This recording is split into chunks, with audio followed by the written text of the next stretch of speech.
This is the Global Podcast Network, where executives and professionals connect, share, and inspire. Stay tuned for the conversations that drive success.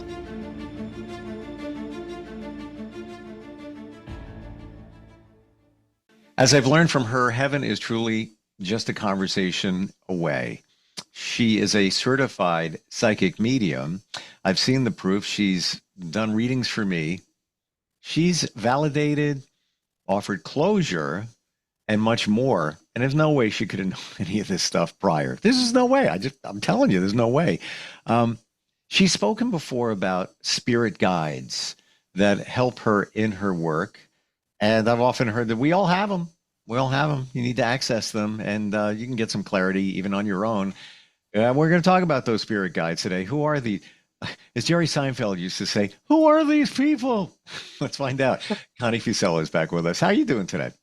I'm doing fantastic. Thanks, Steve. Great to have you back here. So who are your spirit guides?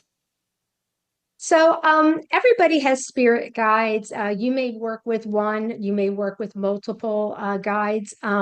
Usually you have a master guide that is like always around you and sort of keeping you on your life's path to your soul's true purpose.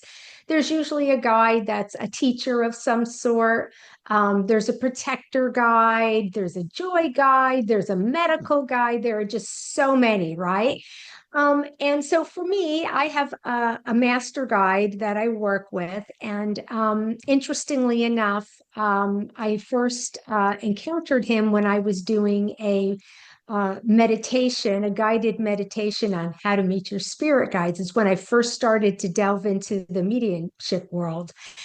And I was actually in a hospital waiting room waiting for my dad to come out of surgery. And it was going to be a long time. So I had this book and reading, like, going through this guided meditation, reading it, closing my eyes, and like, okay.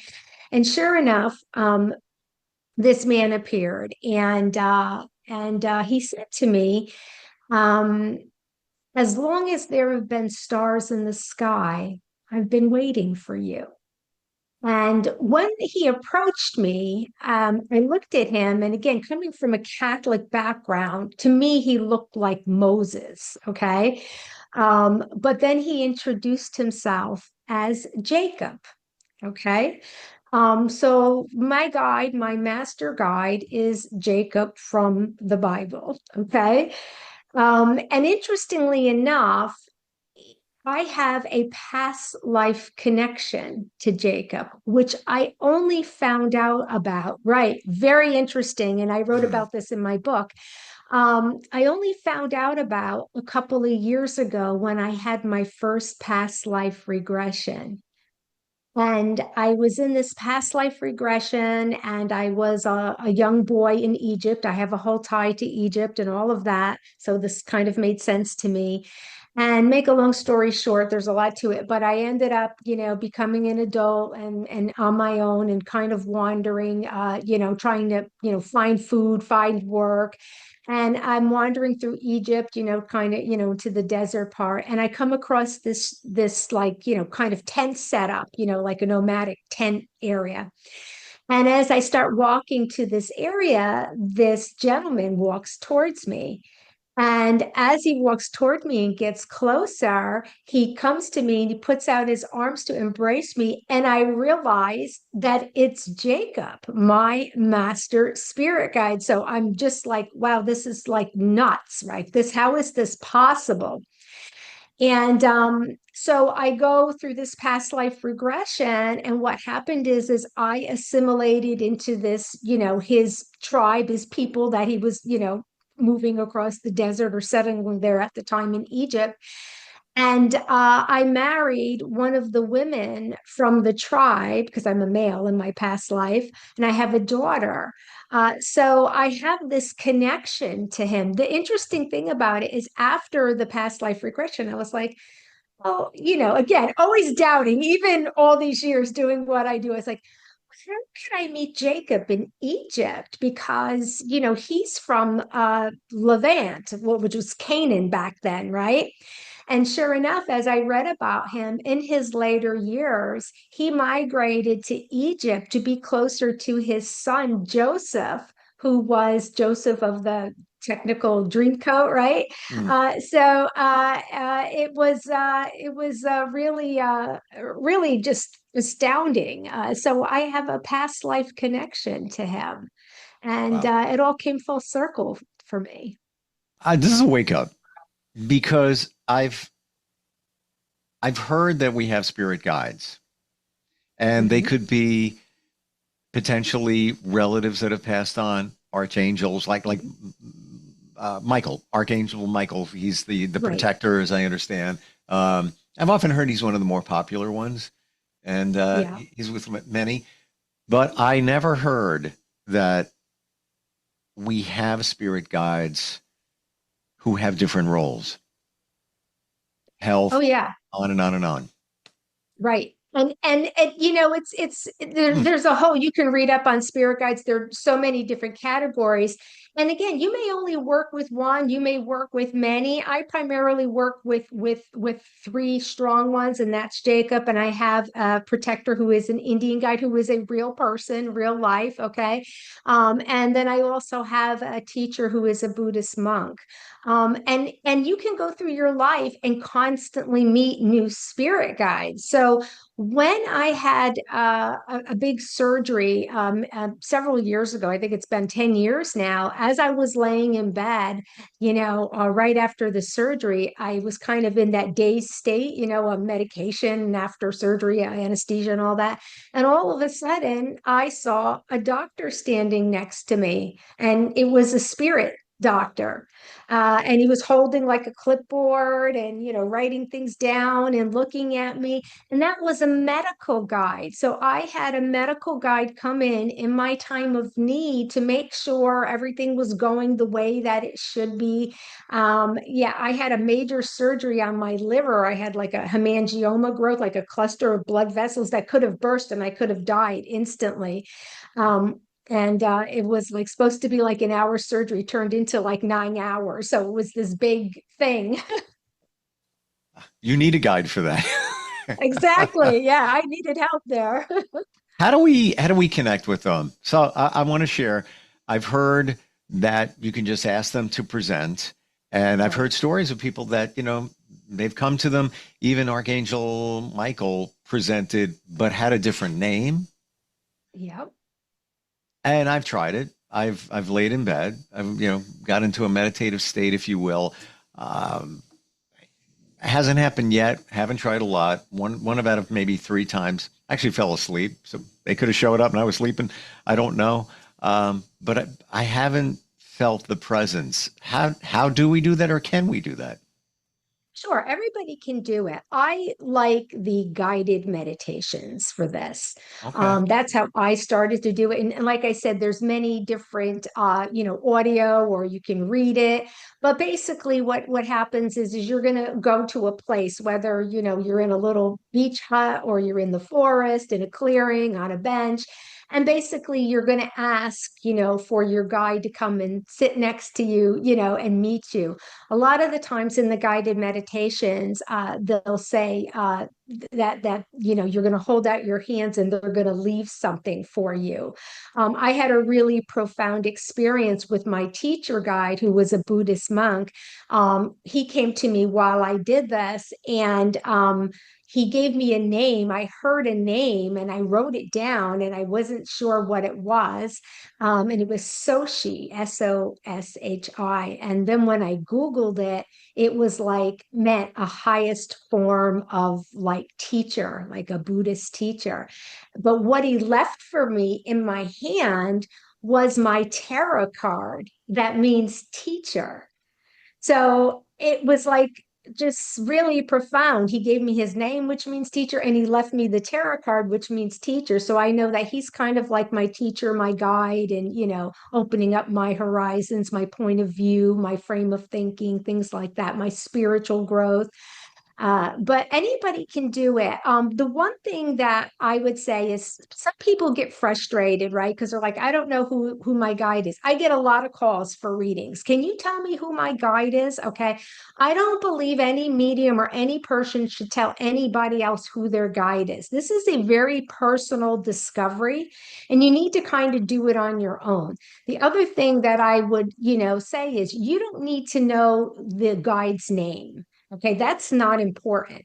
What is important is your relationship that you build with this guide. Okay, so sometimes it's a feeling, sometimes it's a sense, sometimes it's just that knowing, like that presence is guiding you. When I first started, my other guide, the Indian guide, I didn't know his name, but I felt like, I don't know, like a protector, and I named him something that ended in bear, and it was the wrong name. Later on, through a whole bunch of events, I found out his actual name does end in bear. I had the first part of it wrong. Okay, but feel free to give anybody, a name that resonates with you. They don't care what you call them. Again, it's that relationship that's important. Mm. Did it at all freak you out when a guide presented to you? Yeah, I was a little startled. And of course, when you're going through this, like with anything that you do when you're, touching on the other realm or doing this work, especially in the beginning, it's like, is that my imagination? Am I like, making this up? I mean, these are the things like any medium has to, kind of grow into and learn the trust aspect. That's the biggest part of mediumship, right? But yeah, I interestingly enough, just a few weeks ago, I had another. I think it's called Life Between Life Past Regressions, which is very interesting, by the same person who did my past life regression. And another guide appeared for me that I had never seen before. So as I said, they can continue to come in and out of your lives, at any given time. And the thing about and I do feel like they come when you need them and for certain answers, like with my medical guide. But this guy showed up, and later on when I meditated, I heard a name, and he was like a shaman. And the interesting thing about him is when I saw him, he had like a lion's head cloak on over his head, like he was in like some tall weeds, out in the middle of nowhere. So I remember that it stood out to me. So afterwards, I meditated, and I was, as I shared with you, I was waiting for like my house to sell. Like usually when you go into these things, you're like, what do you want to know, right? What is your burning question? And I was like, I just want to move on with my life and, this whole house situation. So when I meditated, I asked him, I said, what's the significance of this, lion cloak? What does that mean? Is it part of a tribe, your tribe? And he says, no. He says, that's the answer that you wanted. That's the answer you were looking for. He says, what does that mean to you? And when I see the lion, it means Leo, right? Or the months of July or August. And sure enough, the buyer came in July and made the offer in August. So that was the answer I was looking for. And I think I had this regression, I want to say I had it in April or May. So it was incredible. I want to go back. Did you ask for an answer or just presented? Yeah, I asked for an answer. I said, you go in there and you're like, what question do you have? I need some guidance. I want to know. This has been, I need some help with this. When is this ever going to happen? Wow. Yeah, Um, yeah. on average, how many guides do you think we all have? There's About. quite a few, but I feel like again it's different for everybody, because there's, like I said, so let's go back. There's the master guide, there's a teacher guide, there's a protector guide, there's a joy guide, like your inner child guide, right? There's the medical guide, and there's a bunch more. I feel that it depends. It depends on how connected you are, but I feel like everybody has this group, a soul group of guides, and it just for every person, individuals, do you communicate with one, do you work with three? Like I said, everybody's different, but I feel like we all have this group, if we want to access it. When you're going to access, should you intentionally say, okay, medical guide, I have a question. I need an answer. I'm asking you to please present yourself. Or do you just throw it out there and what comes through comes through? Both ways. Definitely, it's no different than, praying and setting your intentions or manifesting. It's no different, right? You're looking for answers, you want something, you put it out there, you ask for it. Give me an answer somehow. Whether you're going to see it, you're going to hear it, a sign, something. But definitely put it out there in your intentions. Mm. I remember you telling us that you got the offer and you were selling the house. Yeah. I mean, wow. So would you say that you knew that you were going to get the answer, or you just threw it out there and then you got it? Did you have a I threw knowing? it Well, I threw it out there. And first of all, I was actually, honestly, I was a little startled when, because I saw all these things through the life between life regression, but I wasn't expecting to meet a new spirit guide that I had never encountered yet. So that was like kind of startling, like, wow, oh, that's pretty cool, right? And so then afterwards, I wanted to, this is what I do. I wanted to know more about him. So that's when I went into my own meditation, trying to connect with them and say, tell me who you are, like what, and then I was asking him, like, who is he, what is he about? And then I specifically asked, well, why do you have that lion coat cloak thing on, like, is that something to do with the tribe? Like, yeah, I was trying to get some information. And that's when he said, well, that's for you, that was the answer that you asked for going into this, regression. But you really had to put it together. It wasn't like somebody Yeah, shows up, hey, by the way, July, getting the correct. offer. You're going to sell August. All right, got to go now. You had to put it together whereby the lion represented astrological sign and a certain month. What Right, about for the right. rest of us? We're not connecting with that. We don't, Yeah, put the pieces together. yeah, it's tough because again, all of this work and people have to know when you're trying to do this is about symbolism, is about imagery, right? Is about signs. So that's where you have to kind of open yourself up. And again, it's what resonates with you, right? So if this was somebody else and they saw Okay. the lion, okay, maybe when they saw the lion, it meant, somebody's name was Leo, their dad's name was Leo. So their interpretation would be, my dad is with me. You see? So it's individual and how it resonates with the individual person. And for you, this is what you do. So Right. astrology is on your radar. So I think intuitively, Right. instinctively, you put the pieces together. Like for me, it's all about music. I get downloads, songs, Right. lyrics, uh, and I would know right. Honestly, I would know right away. Whatever popped in Right. my mind. I don't know if I ever shared this. I had a situation going on. I knew there was an answer. But what's the answer? Please give me the answer. And Mhm. I was at a stop sign 2 miles away, coming here, and the Beatles "Let It Be" popped in my head. I'm like, oh, okay, great. What is that? There will be an answer. Let it Yeah. be. Walked in the door. Again, 5 minutes later, phone rings. That was the answer. I was Right. provided the answer. So I was being told, there will be an answer. There was an answer 5 minutes after that dropped in my head. Right. So I guess it really depends on what works for you, what's going to Well, present. yeah, spirit will always work with your own frame of reference. So if you are a doctor or you're in the medical field, then your medical guide may be your main guide because you can relate to them, understand the terms. Maybe the things you're asking for have to do with your career and your profession. So again, it's all related to your own life, your own needs, your own frame of reference. Even like when I do my mediumship, I will get information, especially like I'll see, places I've been, like, because I'm from New York, or trips that I've been on, or things that are specific to my family, because that's how they give me the signs that I know to say, oh, I see a mom, I see a woman who passed from lung cancer, and then I know to ask, is there a name like Marianne? Because that was my mom's name, so things like that. They'll work with my frame of, reference. It's you when you did a reading for me.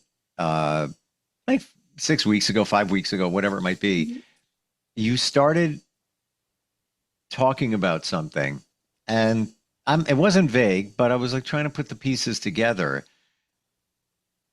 And then you gave a location, and that sealed the deal. Because I wasn't really getting it from the other pieces of information. But once you hit that, right away, the light bulb went off, and that was the thread came together. Everything came together. So my point here is, it's like being a CSI investigator. You have to take a clue, a breadcrumb. Whoop, one there, one there. Oh, they all go together. Oh, the puzzle. Figure the puzzle out. Unfortunately, it has to be that way. I guess it's when you do readings. Occasionally, sometimes it's a direct bing. There it is for you. Right. And I guess it's the same thing with your spirit guides. Yeah, it's all about the communicator, how they're giving the information. And a lot of the times, like, in that instance, when I'm giving information and maybe my client's really not putting it together, I can only give what I get, right? So they may be giving me something and it's not just resonating. But while I'm doing the reading, I'm saying to them, you got to give me something a little stronger, a little better. It's not landing. And I always tell, even before my readings, I tell my clients, it's okay when I give you information to say, I tell them, I want you to say yes, no, or I don't understand. And I say, it's perfectly okay to say no, or I don't understand. It means it's not sitting with you at the moment, or I didn't communicate it in a way you're understanding. And I don't like to leave things, not finished before the end of the reading. So what I do is I say, come on, you got to give me something better. You got to give me something, that's going to bring this all full circle. And they usually do. I mean, 99% of the time they do.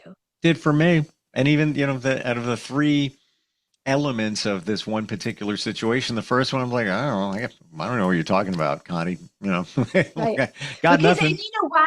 Because it was so unusual and in the back of your mind, and so long ago, never in a million years did you expect to hear from this person, did you?